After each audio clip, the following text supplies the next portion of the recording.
Si on parle de la force, c'est à la fin, c'est au début de la puberté et à la fin du pic de la croissance rapide soudaine.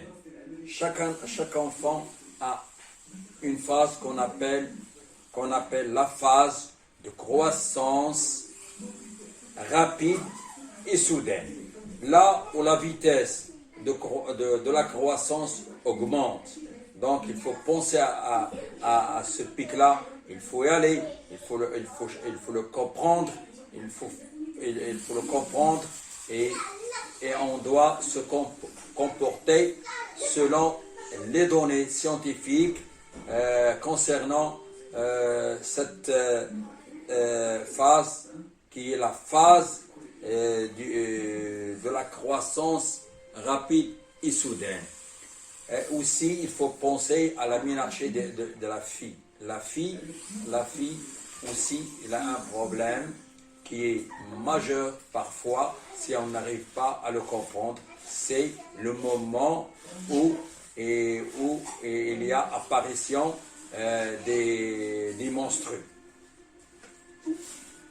Donc, il faut penser à ça. Ça, ce sont des étapes. Je ne peux pas donner assez d'explications parce que le temps accordé à cette intervention est très, très petit. Une bonne école d'athlétisme doit être bien réfléchie, bien pensée, bien étudiée pour que nos jeunes profitent de l'activité sportive. Un enfant, il doit jouer. Il ne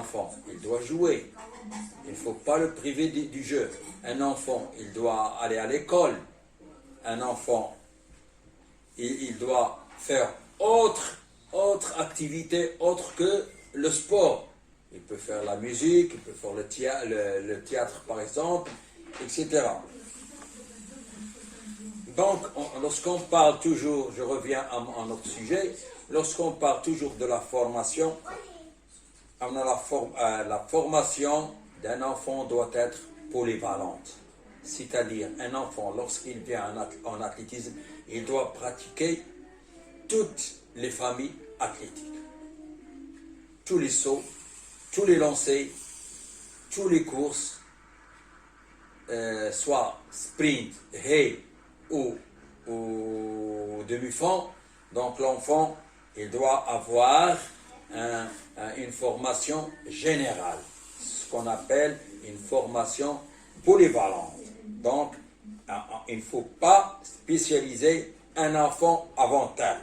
Sinon, l'enfant ne peut pas réaliser au moment de la tranche, de la réalisation maximale de la performance à l'âge de 22-23 ans, et il se trouve avec une marge de progression épuisée. Il ne peut plus progresser.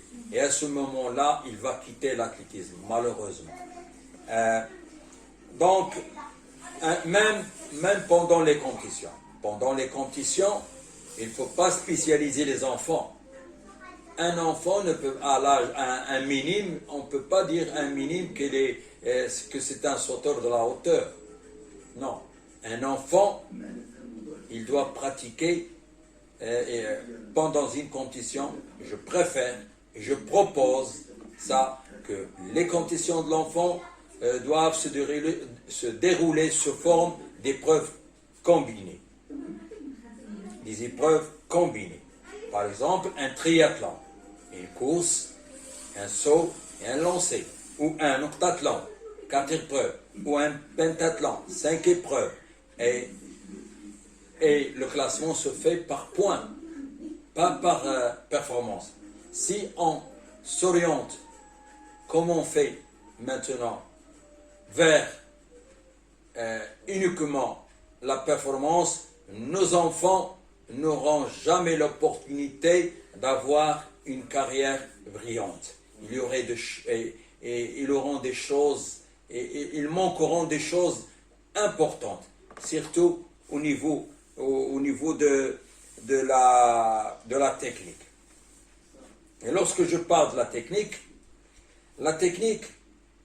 alors, il doit débuter à l'âge de 8 ans. La technique, c'est-à-dire, lorsque j'ai des techniques, j'ai des coordinations. La coordination. Un athlète doit être bien coordonné. Donc, et la coordination, quand est-ce qu'il commence? À l'âge de 8 ans. Donc, nous, lorsque nous recevons des benjamins et des minimes, on doit accentuer notre travail sur la coordination. La coordination est très importante. Notre enfant doit avoir un large répertoire technique, quitte qu'on pratique aussi les sports collectifs, petit terrain, parce que avec le sport collectif, il va acquérir d'autres qualités, comme l'esprit d'équipe, comme la prise de décision, comme le contact direct, la motivation, l'esprit patriotique. Donc, le sport, le champ visuel, etc., etc. Donc, le sport collectif est très important dans la formation d'un enfant.